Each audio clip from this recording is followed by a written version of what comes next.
Hi hello guys, ఈరోజు మాతోటి ఎవరున్నారో చెప్పుకోండి. మా నాని గారైన చంద్రముఖి మాలకమ్మ గారు. అసలు ఈ రోజు నాకు గుర్తుండిపోయే రోజు అని నేను ఖచ్చితంగా చెప్పుకుంటాను. నా డైరీలో కూడా రాసుకుంటాను. ఎందుకంటే ఇప్పటి వరకు మంచి మంచి సెలబ్రిటీస్ మా నాని ఇంటర్వ్యూ చేసింది. మా నానిని చాలా మంది ఇంటర్వ్యూ చేసిరు.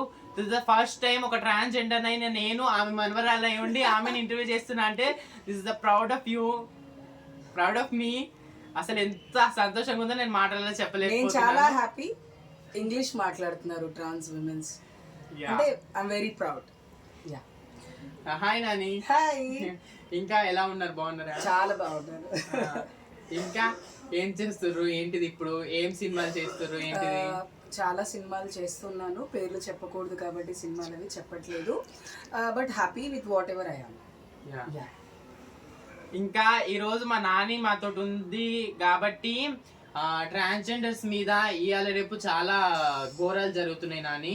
ఆ ఘోరాల మీద మీరేం చెప్పదలుచుకుంటున్నారు? ఘోరాలు జరగడానికి కారణం ఏంటి అంటే పోలీస్ వ్యవస్థ కావచ్చు, ప్రభుత్వ వ్యవస్థలు కావచ్చు, ట్రాన్స్ మహిళలకు సంబంధించి పనిచేయాలి.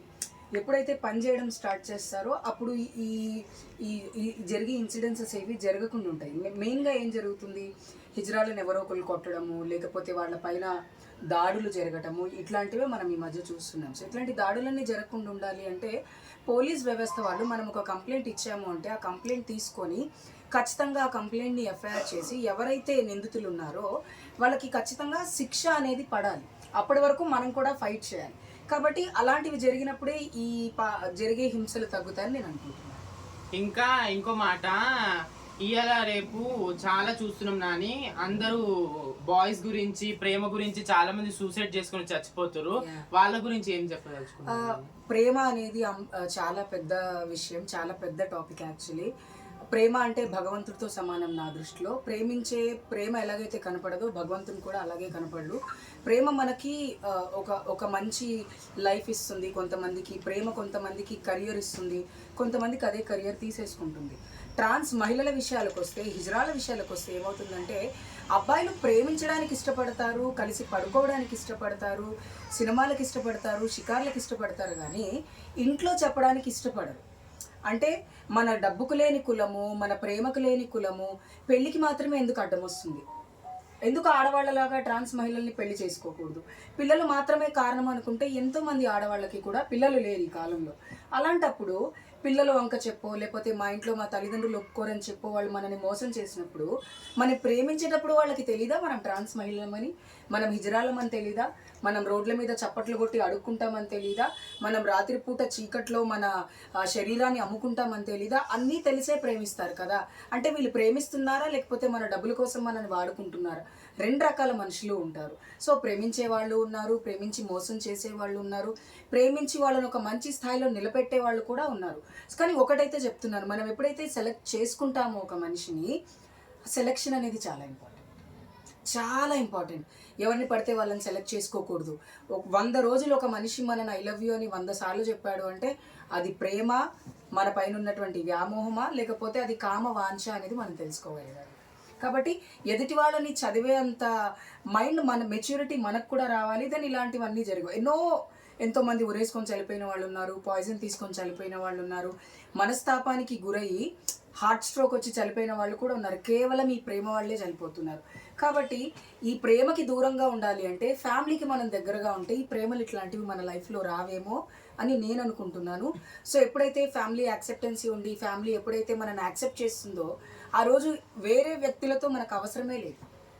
కాబట్టి అప్పుడు మన ఫ్యామిలీతో, మన అన్నదమ్ముళ్ళతో, మన అక్క చెల్లెలతో, మన రిలేటివ్స్తో మనం హ్యాపీగా ఉన్నప్పుడు ఏ మగవాడి తోడు లేకుండానే బ్రతకొచ్చు అని నేను అనుకుంటున్నాను. మరి ఇట్లా జరుగుతున్నారు కదా, ట్రాన్స్ జెండర్స్ మీద చాలా వరకు హత్యలు కూడా జరుగుతున్నాయి. ఇప్పుడు వాళ్ళు సూసైడ్ చేసేసుకున్నారు, వాళ్ళ ఇష్టపూర్వకంగానే వాళ్ళు చచ్చిపోయారు, సూసైడే. కానీ ఆ అబ్బాయిలకి మీరేం చెప్పదలుచుకుంటున్నాను? అబ్బాయిలకు నేను ఏం చెప్తానంటే, నిజంగా ప్రేమించే అబ్బాయిలు ఉన్నారు సొసైటీలో. డబ్బుల కోసం ప్రేమించే వాళ్ళు ఉన్నారు, బండి కోసం ప్రేమించే వాళ్ళు ఉన్నారు, బండిలో పెట్రోల్ కోసం ప్రేమించే వాళ్ళు ఉన్నారు, బిర్యానీ తిని మందు తాగి ఎంజాయ్ చేయడం. సో ప్రేమించే అబ్బాయిలకి ఏం చెప్తాను అంటే, మీరు నిజంగా ఒక హిజ్రాని కానీ, ఒక ట్రాన్స్ మహిళని కానీ ప్రేమిస్తే ముందు మీ అమ్మా నాన్నలకి చెప్పండి. నేను పలానా హిజ్రాని ప్రేమించాను, పెళ్లి చేసుకుంటాను అని చెప్పిన తర్వాతే మా లైఫ్లోకి రండి. అంతే తప్ప అమావాస్య చంద్రుల్లాగానో లేకపోతే పొద్దున్నే వచ్చిన సూర్యోదయం లాగానో ఒకసారి వచ్చి వెళ్ళిపోతే చాలా కమ్యూనిటీ డిస్టర్బ్ అవుతుంది because of this love and partner రిలేషన్షిప్స్లోనే. కాబట్టి నిజంగా మీరు ప్రేమిస్తే మాత్రం ముందు మీ అమ్మ నాన్నకి చెప్పండి, లేకపోతే ప్రేమిస్తున్నాము అని చెప్పి మా కమ్యూనిటీని మోసం చేయకండి, మిమ్మల్ని మీరు మోసం చేసుకోకండి. అయితే రీసెంట్లీ తెలిసిన మ్యాటర్ ఏంటిదంటే ఆంధ్రప్రదేశ్లో ట్రాన్స్ మహిళలకి పింఛన్ ఇవ్వబడింది. దాని పట్ల మీ స్పందన ఏంటి? యాక్చువల్లీ ఆంధ్రప్రదేశ్లో పెన్షన్ అనేది 2015 నుంచే ఇస్తున్నారు. అప్పుడు ప్రభుత్వం మన honourable chief minister Chandrababu Naidu గారు ఉన్నారు, అప్పుడు ఆయన ఇవ్వడం స్టార్ట్ చేశారు. తర్వాత నెక్స్ట్ ఎలక్షన్స్లో జగన్ గారు కూడా అదే 3,000 రూపాయల పెన్షన్ ఇవ్వడం జరిగింది. కానీ నిన్న అంటే 1st of July రోజు, జూలై 1వ తారీఖు రోజు పెన్షన్స్ని మళ్ళీ గవర్నమెంట్ ఫామ్ అయిన తర్వాత మన తెలుగుదేశం గవర్నమెంట్ ఏం చేసింది అంటే పెన్షన్స్ పెంచి ట్రాన్స్ మహిళలకు అందరికీ కూడా 4,000 రూపాయల పెన్షన్స్ ఇవ్వడం జరిగింది. చాలా గొప్ప విషయం ఇది, ఎందుకంటే 33 శాఖలు పనిచేస్తున్నప్పుడు అందులో ఒక ప్రభుత్వ శాఖ ట్రాన్స్ మహిళల కోసం ఆంధ్రప్రదేశ్లో ఉంటున్నటువంటి హిజ్రాల కోసం పనిచేయడం చాలా గొప్ప విషయం. పెన్షన్ అనేది ఏంటి అంటే డబ్బు మాత్రమే కాదు, ప్రభుత్వం నుంచి ఒక గుర్తింపు. ఆ గుర్తింపు రావడం అనేది చాలా గొప్ప విషయం అండ్ నేను చాలా హ్యాపీ. ఇంకా మన తెలంగాణలో కూడా ఇలాంటి ఏమైనా కార్యక్రమాలు అమలు చేయాలని మీరు కోరుకుంటున్నారా? అఫ్ కోర్స్ తెలంగాణలో ఇప్పుడు లాస్ట్ మన కాంగ్రెస్ ప్రభుత్వం ఫామ్ అయిన తర్వాత ప్రజావేదికలో వెళ్ళి మెమరాండం ఇవ్వడం జరిగింది. చాలా రకాల రిప్రజెంటేషన్స్ కూడా మన కాంగ్రెస్ ప్రభుత్వానికి ఇవ్వడం జరిగింది. వాళ్ళు కూడా పరిశీలించి ట్రాన్స్ మహిళ ఎన్నో రకాల రిప్రజెంటేషన్స్ ఇవ్వడం జరిగింది. డైరెక్ట్గా నేను రేవంత్ రెడ్డి గారితో అన్నయ్యతో మాట్లాడడం జరిగింది. అలాగే పొంగులేటి శ్రీనివాసరావుతో కూడా నేను మాట్లాడడం జరిగింది. అంటే పెన్షన్స్ అనేది బడ్జెట్తో కూడుకున్నటువంటి విషయం. ట్రాన్స్ మహిళలకు కానీ హిజ్రాలకు కానీ ఏది చేయాలనుకున్నా ప్రతి ఒక్కరూ బడ్జెట్ అనేటువంటి ఒక విషయాన్ని, ఒక అంశాన్ని ప్రభుత్వం తీసుకొస్తుంది. అట్లీస్ట్ ఈసారి జరిగే బడ్జెట్ సమావేశాల్లో అయినా తెలంగాణ ప్రభుత్వం ట్రాన్స్ మహిళలకి పెన్షన్స్ ఇవ్వాలి అని నేను మనస్ఫూర్తిగా కోరుకుంటున్నాను కాంగ్రెస్ ప్రభుత్వాన్ని. ఇప్పుడు అందరూ మారుతురు అని అందరూ జీవితంలో ఏదో ఒక ఇది సాధించాలని చెప్పేసి మనసులో అనుకుంటుర్రు. మీ డ్రీమ్ ఏంటిది నాని? చాలా వరకు నేను ఇంటర్వ్యూలలో చూసిన నాని డ్రీమ్ అనేది ఎవరికి ఇప్పటి వరకు తెలియదు, చెప్పలేదు ఎప్పుడు. అది నేను చాలా వరకు చూసిన. ఇప్పుడు మా నానికి నేనే అడగబోతున్నా, మీ డ్రీమ్ ఏంటిది నాని? మీరు లాస్ట్ కి ఏం చేయాలనుకుంటున్నారు? I want to be a dictionary. నేను ఒక పుస్తకంగా నేనున్నా లేకపోయినా నా మాటలు, నేను చేసిన పనులు ఇవన్నీ ఒక పుస్తకంగా ఉండాలి అనుకుంటున్నాను. డిక్షనరీ అంటే ఏ సమస్య అయినా సరే, ఎటువంటి పరిస్థితుల్లో అయినా సరే మనకు ఒక ఆన్సర్ ఇస్తుంది అనమాట. So I want to be a dictionary in Telangana all the time. Wow, so super Nani. ఇంకా మన కమ్యూనిటీ వాళ్ళు కూడా కొంచెం ఇప్పుడు ఈ సిచ్యువేషన్ లో అందరు చెడుగానే చూస్తున్నారు, వాళ్ళకి ఏం చెప్పాలనుకుంటున్నాను అంటే కమ్యూనిటీలో కూడా మార్పు రావాలి. ఎంతసేపు ప్రజలు మారాలి, సొసైటీ మారాలి అని మనం అంటున్నాం కదా, మనలో ఉన్న డూప్లికేషన్ ని మనం తీసేయగలగాలి. మనలో ఉన్న దొంగ హిజ్రాలు వేషధారణ వేసుకొని కేవలం ఫైనాన్షియల్ బెనిఫిట్స్ కోసం కమర్షియల్గా బ్రతికే వాళ్ళని అందరినీ కూడా ఎప్పుడైతే మన కమ్యూనిటీలోంచి పంపించేస్తామో ఆ రోజు మన కమ్యూనిటీ సస్యశ్యామలమై ఆ రోజు మనకి స్వతంత్రం వస్తుందని నేను అనుకుంటున్నాను. ఎందుకంటే ప్రతి ఒక్కడు చీరగట్టుకొని సిగ్నల్ మీద అడుక్కుంటున్నాడు. వాడు హిజడా కాదు, అబ్బాయిలే ఈజీ మనీ కోసం అడుక్కుంటున్నారు. సో అలాంటి వాళ్ళందరినీ కూడా మనం మన కమ్యూనిటీలోంచి పక్కకు పంపించాలి. అండ్ ఇంకోటి ఏంటంటే సీడీస్, క్రాస్ డ్రెస్సెస్ అని చెప్పి నైట్ పూట రాత్రులు పగలు చీరలు కట్టుకొని దొంగతనాలు చేయడం, దోపిడీలు చేయడం, ఇవన్నీ చేయడం వల్ల కమ్యూనిటీకి కూడా చెడ్డ పేరు వస్తుంది. ఒక రకంగా మనకి తెలియకుండానే మన కమ్యూనిటీ వాళ్ళు చెడు సహవాసం చేసి చెడ్డ వాళ్ళకి సపోర్ట్ చేయడం కూడా స్టార్ట్ చేశారు. సో ఎప్పుడైతే మన కమ్యూనిటీ ఇవన్నీ మానేస్తుందో ఆ రోజు ఖచ్చితంగా సొసైటీలో ఒక మంచి గుర్తింపు వస్తుంది. ఈరోజు అడుక్కోవడానికి వెళ్తే, ఒక కొత్త ఇంటి గృహప్రవేశానికి వెళ్తే, ఒకరు కానీ ఇద్దరు కానీ వెళ్తే వాళ్ళు ప్రేమగా 1100 ఇచ్చినా సరిపోతుంది. కానీ ఇక్కడ ఏం జరుగుతుంది అంటే కేవలం ఆ డబ్బు సంపాదించడం కోసం మంచి మగవాళ్ళు తల్లిదండ్రులను వదిలేసి, భార్య పిల్లల్ని వదిలేసి, చేస్తున్న ఉద్యోగాలు వదిలేసి, ఏదో ఊర్లలోంచి వలస వచ్చి ఇక్కడ సున్నం పని చేసుకుంటున్నో లేకపోతే ఏదో లేబర్ పని చేసుకుంటున్నటువంటి వాళ్ళు. నేను లేబర్ పని ఎందుకు అంటున్నా అంటే జనరల్గా చదువు లేని వాళ్ళు చేసే పనులన్నీ అలాగే అంటారు కాబట్టి దీన్ని తప్పుగా తీసుకోకండి. సో ఈ వృత్తులు చేసే వాళ్ళందరూ కూడా ఈజీ మనీ కోసం అలవాటైపోయి హిజ్రాలుగా వాళ్ళ వేషధారణ మార్చుకొని హిజ్రాల కడుపు కొడుతున్నారండి. సో ఈ క్లీనింగ్ ఎప్పుడైతే మనం చేయగలుగుతామో అప్పుడు నిజంగా హిజ్రాల్లో మార్పు వస్తుంది, చూస్తున్న సొసైటీలో మార్పు వస్తుంది. మనకి కూడా ఒక బాధ్యత అనేది ఉండాలి సొసైటీలో. Social responsibility is more important in the society. ఇంకా ఇంకో మాట, మన నాని తెలియంది ఎవరికి లేదు. తెలంగాణ, ఆంధ్రప్రదేశ్, నేషనల్, ఇంటర్నేషనల్ కూడా మన నాని చాలా వరకు హవా ఉంది, చాలా వరకు ఆమె పేరు ఉంది. ఆమె ఇంకా ఆమె అంచెలంచెలుగా ఎదిగి ఒక బ్రాండ్ కావాలని నేనైతే మనసు నిండా కోరుకుంటున్నాను. ఇదే ఇంటర్వ్యూ ఇంకా చాలా పెద్దగా చేయాలనుకుంటున్నాను నాని. ఇంకో మాట, ఇప్పుడు ఈ చాలా వరకు ట్రాన్స్జెండర్స్ చాలా వరకు చదువుకొని ఉన్నారు, పీజీలు, డిగ్రీలు, డబల్ పీజీలు, డబల్ డిగ్రీలు చాలా మంది చేస్తున్నారు. అలాంటి వాళ్ళకి అసలు జాబ్ లేకుండా వాళ్ళు కూడా రోడ్ మీద అడుక్కునే పరిస్థితి వచ్చేసింది. ఇప్పుడు ఏమైందంటే మీరు చెప్పినట్టు మగవాళ్ళు చీరలు కట్టేసుకొని వచ్చేస్తారు. ఇప్పుడు దాంట్లో ట్రాన్స్జెండర్స్ కూడా కలిసిపోతారు. కాబట్టి చదువుకున్న వాళ్ళు, చదువుకొని లేని వాళ్ళు అందరూ ఇలా కలిసిపోతారు.